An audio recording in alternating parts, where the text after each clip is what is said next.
Dear people watching and listening, Assalamu alaikum. Kindly like and share this video and subscribe to my YouTube channel. Please support my channel by contributing to my Patreon account so that I can continue making the audiobook series.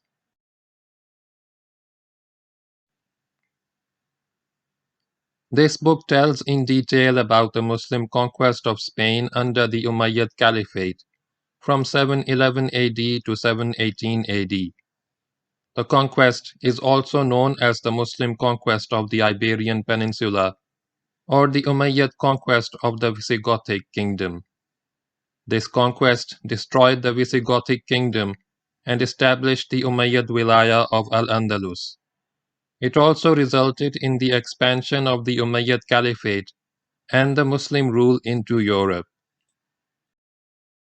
Start of Chapter 12. The Conquest of Merida.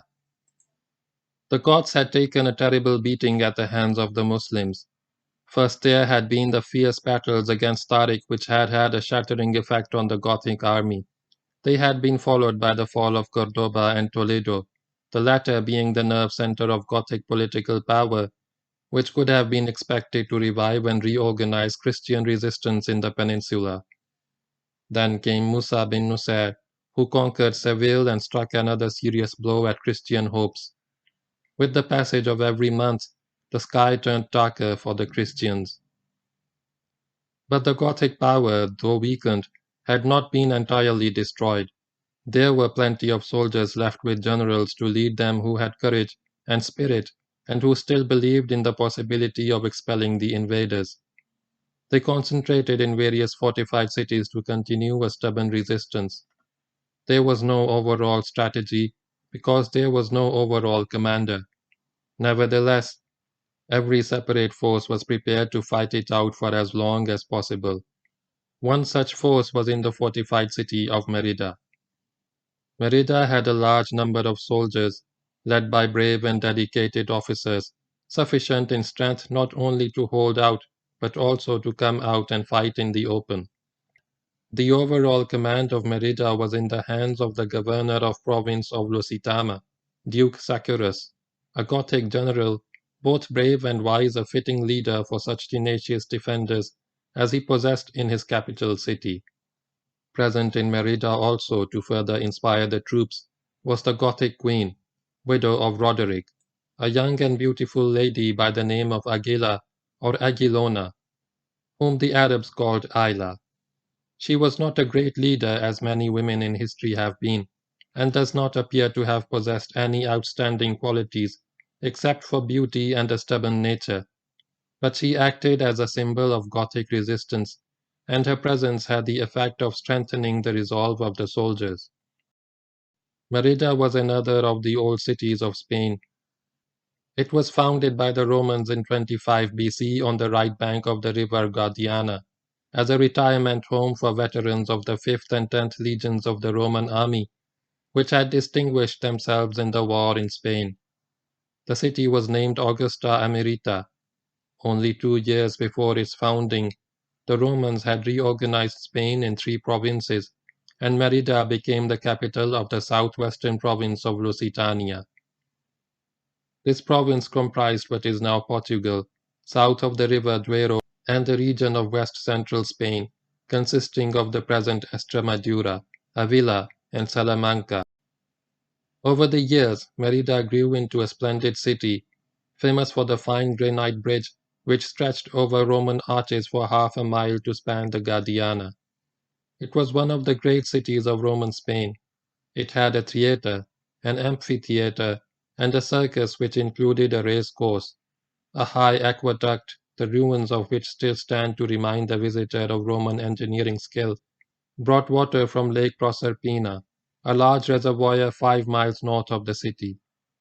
It was still the capital of Lusitania when the Muslims landed in the country, though Lusitania was now one of 6 Visigothic provinces in Spain. Merida had the shape of a triangle with each side about 1,000 yards long, more or less as it is today.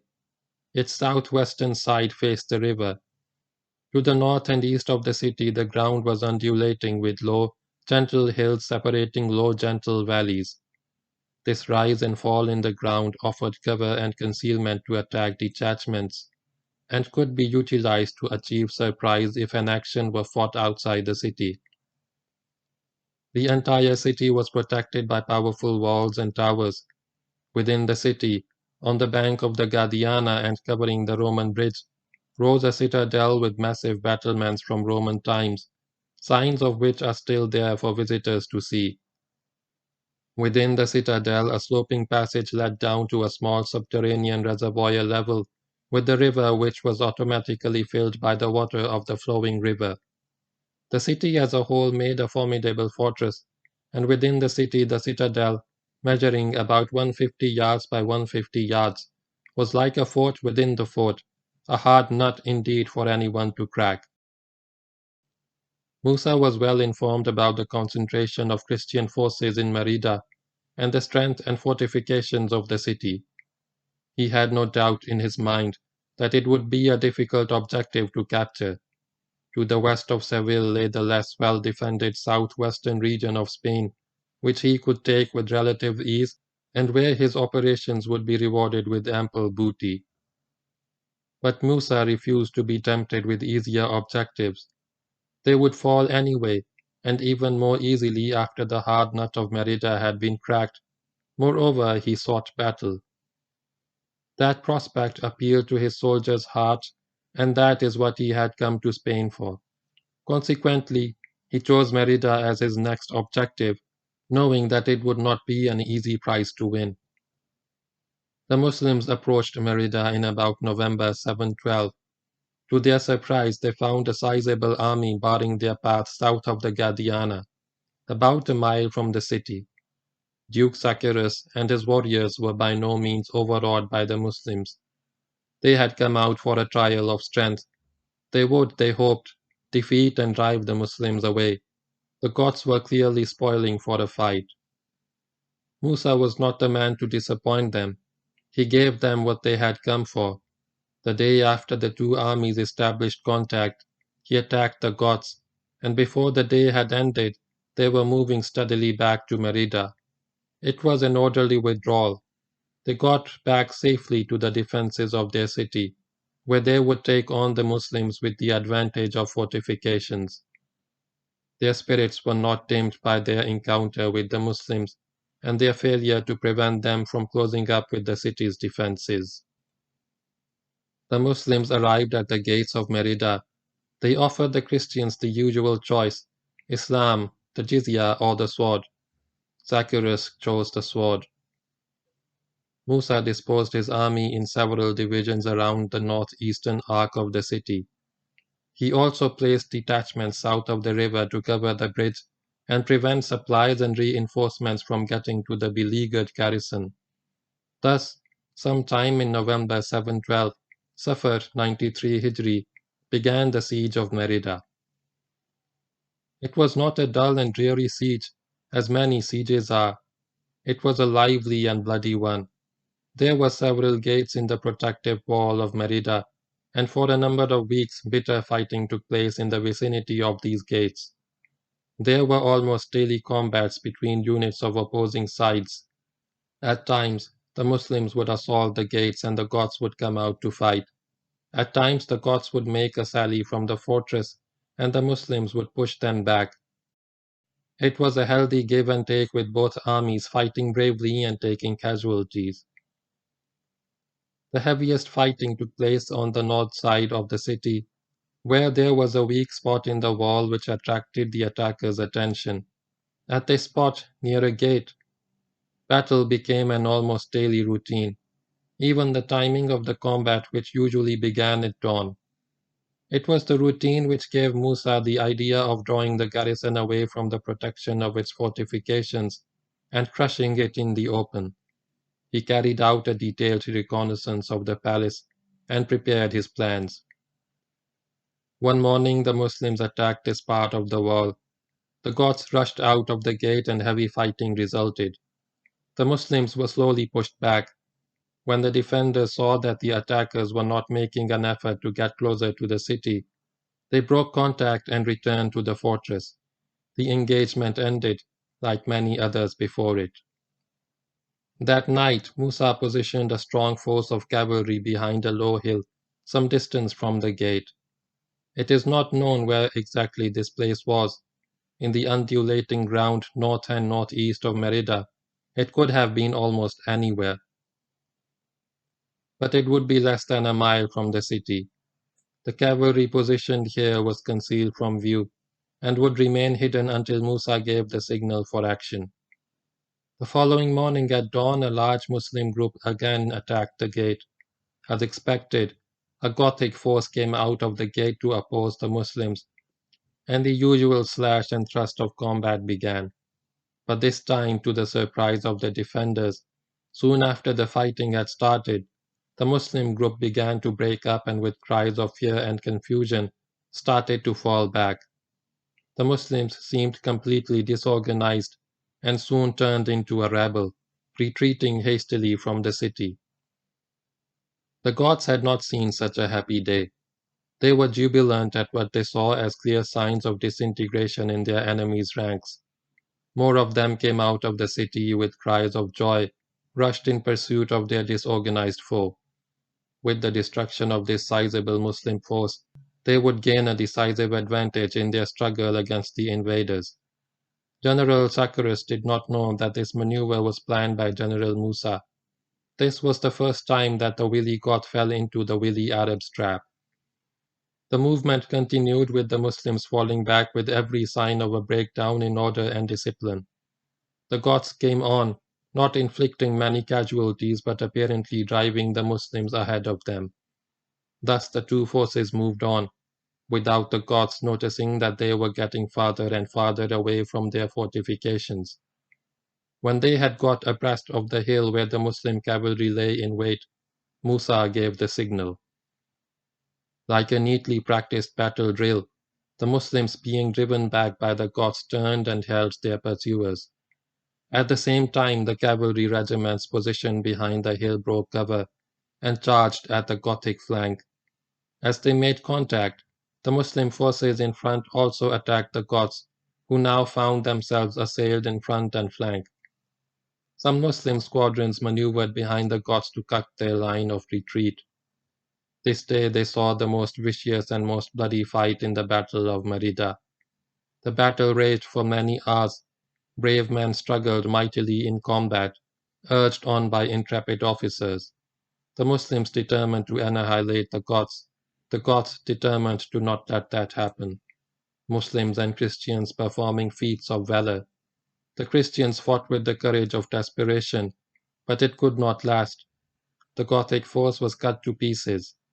Very few got back to the safety of the city, to rue the day they let themselves be lured into the trap. The Muslims too suffered heavily in this battle. A tribute to the skill and tenacity of the Gothic warriors, a large number of the faithful fell as martyrs. This was a brilliant attempt to bring the siege to an end and resulted in the destruction of a large part of the garrison, but it had not met with total success. The Muslims had not been able to get across the fortifications, which had been the culminating point of the plan devised by Musa. A terrible blow had been inflicted on the defenders, but victory still eluded the Muslims. They were still outside and the Goths still inside, under their valiant general, in sufficient numbers and with sufficient courage to continue resistance. In fact, Gothic determination to fight on was hardened rather than weakened by the debacle outside the walls of Merida. The winter set in.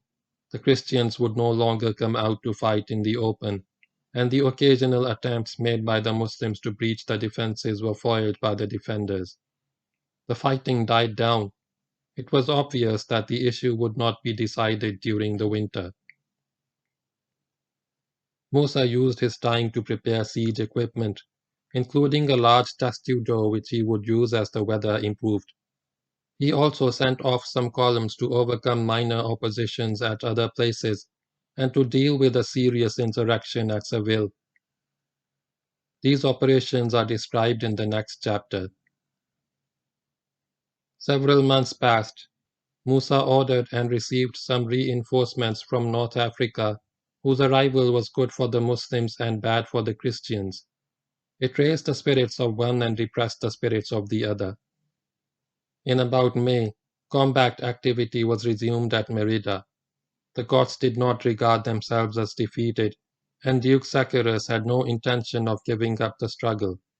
The Muslims again attacked the towers and attempted to effect a breach in the wall, but were repulsed every time. The Goths would often come out of the gates to fight off the attackers, and were able to maintain their defenses in good condition. There was again fierce fighting with both sides taking casualties, but the stalemate continued. Musa now decided to attempt a breach in one of the towers, which he judged as suitable for gaining entry into the city. He had a large testudo constructed for the purpose. This equipment was like an enormous shield carried by a party of men over their heads as they approached the wall of the fort. It gave protection against arrows and other missiles hurled at them from the battlements. Under the cover of the testudo, a breaching party could approach the fort and either smash through a gate with a battering ram or break down the wall with pickaxes and sledgehammers. A party of Muslim engineers advanced under the testudo and got to the tower. They began to work on the wall with their implements to break and remove the large stones of which the wall was constructed. The Goths could do nothing to interfere with the attempt because of the testudo, but they were able with their bows to keep other Muslim units away from the fort. The work of the engineers progressed satisfactorily for some hours. They were able to dislodge a sufficient number of stones to make an opening in the outer wall of the tower. As they entered the breach, they found another wall inside which barred their way. They began to work on this wall too. Then they stopped to rest. It was exhausting work. They put down their tools and relaxed, their vigilance dulled by their fatigue. At this moment of neglect, they were rushed by the Goths. The Goths came out by a gate near the tower and took the Muslim party in flank and rear. The engineers picked up their weapons in haste and turned to face their attackers. But in their tired state, heavily outnumbered and taken completely by surprise, they fought at a grave disadvantage. A desperate struggle ensued, but it did not last long. Most of the Muslims were killed, very few getting away to join their comrades. It was now early July, nearing the end of Ramadan, the Muslim month of fasting. Not much had happened for some weeks, perhaps due to the fast. The Muslims had fared badly in their last attempt to breach the tower, but they had ample time and ample patience. In fact, time was on their side. They just had to watch and wait for the garrison to be starved into submission. The Goths, on the other hand, were suffering grievously from lack of provisions. The siege had lasted 7 months. They were brave men, but there was no hope of relief from outside, and they were not getting stronger inside. The arrival of Muslim reinforcements from North Africa had confirmed their fears that the invaders were here to stay. Duke Saccharus was a man of honor and courage, and was not going to bow his head in humiliation or accept a dishonorable peace. But the sight of Muslim camps stretching across the plain outside the city was a grim reminder of the seriousness of the situation. Thus it is not surprising that the two sides agreed to talks. According to one account, it was the Muslims who proposed negotiations. According to another, it was the Goths. Whatever the truth, recourse to negotiation was accepted as between two undefeated belligerents. If the talks did not lead to positive results, the siege would go on. Saccharus would send a delegation of prominent citizens to the Muslim camp under a safe conduct to discuss terms with the Muslim commander-in-chief. Once again, Musa showed himself a master of stratagem and guile. On 28th June, 29 Ramadan, the Christian delegation came to the Muslim headquarters to meet the Muslim general. They were deeply impressed by what they saw. A big, heavily built man of venerable countenance with white hair and a long, white beard obviously full of years and wisdom. The two sides talked. They discussed possible terms of peace but found no common ground. They agreed, however, to resume talks the next day. With that arrangement, the Gothic leaders returned to the city. On the following day, the same delegates came to the Muslim camp to confront the Muslim general. They were astonished at what they saw. A big, heavily built man of imposing appearance, obviously the same one, but with hair and a beard of a flaming red color. It took them some time to get over their astonishment and start the talks, but again there was no agreement, and again they decided to meet the next day. The next day was the Eid al-Fitr, Shawwal the 1st, the day of the Muslim feast commemorating the end of the month of fasting. Early in the morning the same gods came to the Muslim camp for talks, and this time they were dumbfounded. The big, heavily built Muslim commander-in-chief had black hair and a black beard. He looked quite a young man. The custom of dyeing the hair and beard, which was practiced by many races, was not known to the Goths. They had never seen or heard of it. The Gothic delegates could not understand what was happening to the Muslim commander-in-chief, and this time there was very little talking. The Goths could not bring themselves to discuss anything seriously and made haste to return to the city. Within the city, an anxious populace awaited the return of the delegates. They were hoping and praying for a quick end to the struggle, which had tried them sorely. Then the delegates arrived with a puzzled look in their eyes. They were of one mind when they spoke to the Duke and the prominent citizens gathered around him. "We are fighting prophets who can change their appearance at will, who can transform themselves into any shape they desire and who grow young after having been old. Their king was an old man who has now become young again. It is our opinion that we should go to him and give him whatever he demands, for we do not have the strength to resist him." The modern reader might regard this episode as comical, too comical perhaps to be authentic. But it should not be forgotten that in the 8th century, everybody believed in magic and fairies and demons in physical form, and gullible people were easily taken in by such stratagems. Moreover, this was one factor which led to the end of the siege, the others being the sorry state of affairs in Merida and the lack of any hope of relief. Whatever the cause, Duke Saccharus came to the decision that further resistance was futile. The best prospects of survival for the garrison and the citizens of Merida lay in a negotiated peace. This view was also shared by the people and their leaders. Thus peace was concluded, and the terms drawn up for a treaty which was signed by Musa bin Nusair for the Muslims and Duke Saccharus for the Goths. The gates of Merida were thrown open. The Muslims entered the city as conquerors.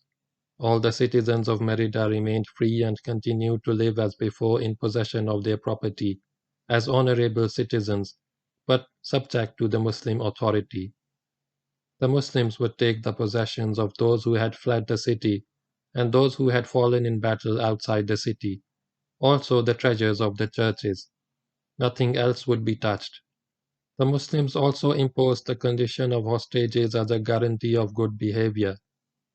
This had become necessary because of the revolt of the citizens of Seville and their killing of the Muslim soldiers left by Musa in that city. The hostages taken were from the best families of Merida and included Agela, the young and beautiful queen of the Goths. She will appear again in our story.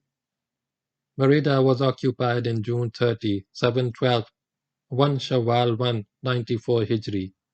It had been a hard siege, fiercely contested and honorably concluded. The Goths had fought bravely with a determination and tenacity typical of their race, but they were fairly and squarely beaten to a state where they preferred peace to a continuation of hostilities.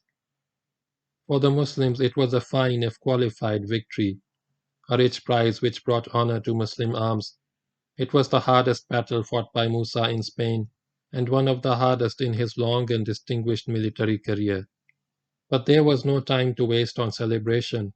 He had to go on to settle accounts with his restive subordinate, Tariq bin Ziyad, who awaited his chief at Toledo. Before we take up the meeting between the two top generals of Islam in the peninsula, we will deal. End of chapter 12.